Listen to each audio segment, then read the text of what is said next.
Well, that doesn't look very nice.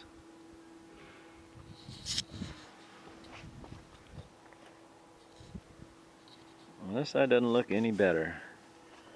This staining here is on the inside. I don't know what happened. Previous owner did that. It might be related to this little dent that's here. I've tried to polish these out, but they're foggy on the inside. So let's go ahead and replace them.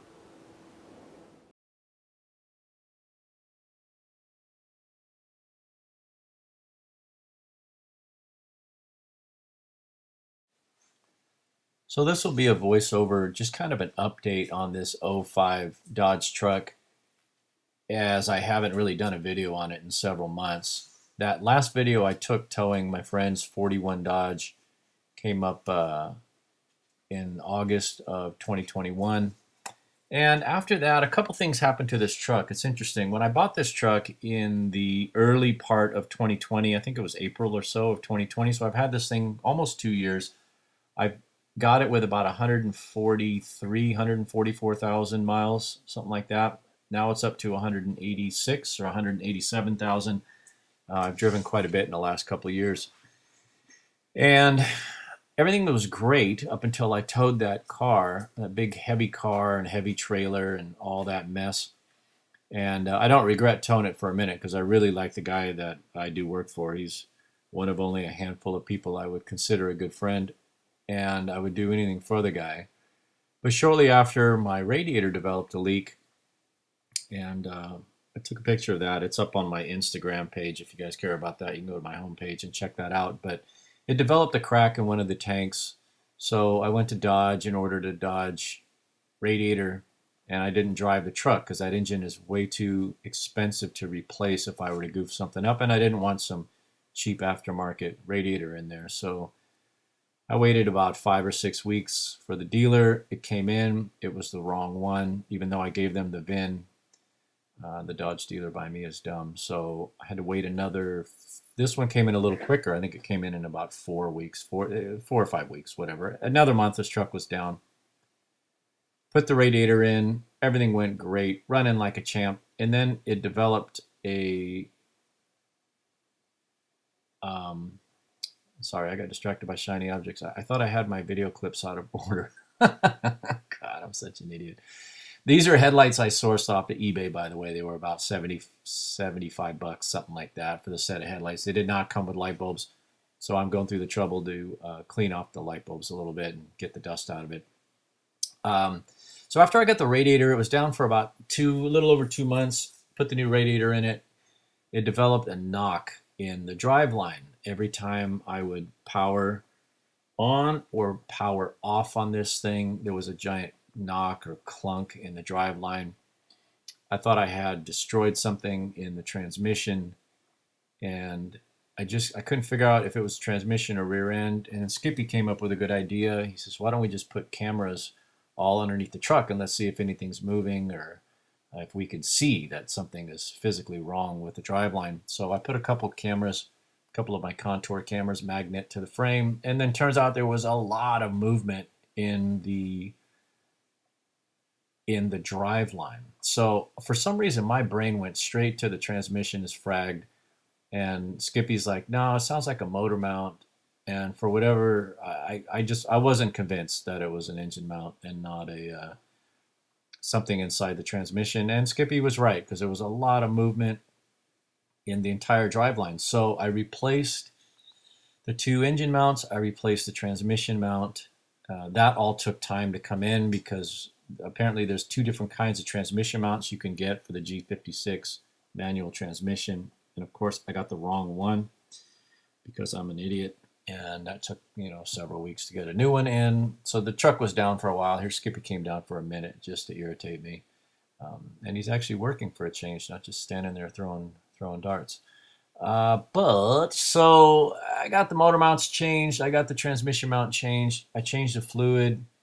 ATF plus 4 goes in the transfer case. I put new fluid in the gearbox, transmission gearbox. I did 6 plus 1. It's supposed to take 6 quarts. I ended up putting 7 quarts of ATF plus 4. You do that. You put that I put everything in through the shift tower. you don't do it through the plug because it'll pee out of the little drain plug. But if you pour it in through the top, a lot of the forums say you add 1 extra quart, it makes everything quiet. So that's what I did, and surprisingly, it stopped. Everything stopped knocking. So the truck is running finally. It was down, like I said, for the radiator, and then it was down for these engine mounts, and then it just, yeah, the knocking took a minute to figure out, and I don't know why my brain was so short-circuited to not accept the fact that it was something simple like an engine mount. I went straight to doom and gloom of, boy, it's going to cost thousands and thousands of dollars to have this transmission rebuilt, and yeah, I still have a dead Toyota, and I didn't want to deal with pulling a transmission on this thing in the street because my dead Toyota is in my driveway, and then that Cardinal Deluxe camping trailer is torn apart, gutted in, not gutted, but torn apart on the inside doing the bathroom remodel, which I have video footage. Today is February 15th, 2022, by the way, and I did these headlights, I think it was last October, November of no, excuse me. Yeah, it was November, early December of, because I did it shortly before my trip up to El Rancho for the Christmas New Year break. These headlights were really funky, and I've tried to clean them, polish them a couple times, but the funk is on the inside. So I wanted to get clear, crystal clear headlights going before I made my way through the snow and sleet, which is going to be a series of videos I'm going to edit up tonight, February 15th, and you'll be seeing them pretty shortly. But I've got quite a bit of snow footage of El Rancho. It was a heck. We were up there over 3 weeks, 3.5 weeks, the end of December, week and a half into January kind of thing.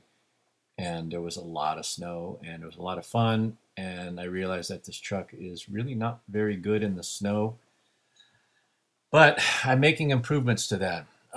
You get a really high torque, this is an Amazon driver, you get a really high torque, powerful, high compression diesel engine, such as this 5.9 liter high output Cummins turbo diesel, and you put a manual transmission behind it that doesn't have any slip, any stall speed, no torque converter, and you get a lot of spinning tires in the snow and ice, especially on a pickup truck that just didn't have a lot of weight in the back.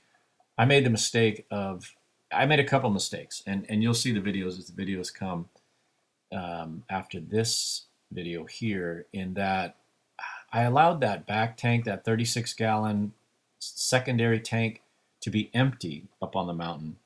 And I'm not sure why I didn't fill it in town before I made my way up there, because that extra weight over the rear drive wheels would have been really nice. But it didn't dawn on me until the trip was over, because I'm kind of dumb sometimes.